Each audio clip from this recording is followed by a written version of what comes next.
All right, folks, we have been listening in to our CBS affiliate there in Fort Myers as we continue to follow this master storm here. Ed Rappaport, the acting director at the National Hurricane Center, joins us now by phone. Ed, how are you, first of all?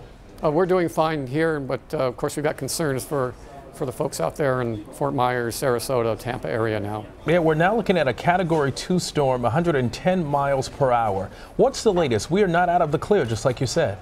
No, we have a Category 2 storm heading up the area there, and it's still at the upper end of the 2. But the biggest issue, of course, is the storm surge. The water has been pushed out to the north of the storm center, offshore with those offshore winds, but will return very rapidly once the center passes, rush ashore, surge ashore, as the name implies with storm surge. And we still think there could be 10-foot plus storm surge in some areas there on the southwest coast.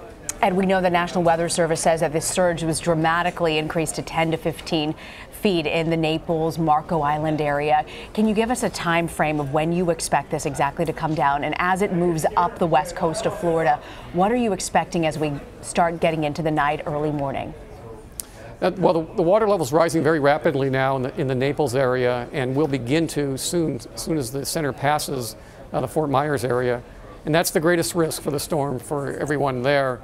By morning hours, the early morning hours, the center will be passing near Tampa, and as it moves to the north of Tampa, then the water will begin to move ashore there with the onshore flow, and potentially still a 5-foot plus storm surge in the Tampa Bay area.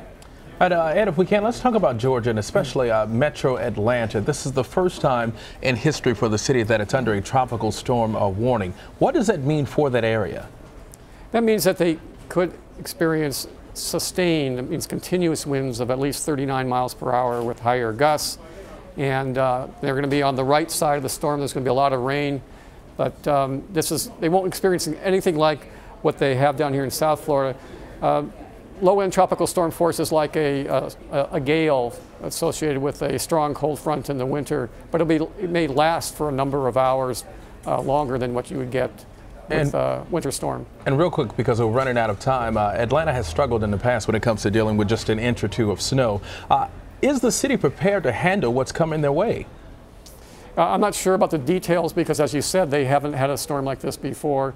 But by far the worst of the weather will be down here in Florida. They will get heavy rain, and they will have some strong gusts of wind, perhaps breaking tree branches and similar, but shouldn't be more severe than that. All right, Ed Rappaport, thank you so much for joining us, Ed. Thank you.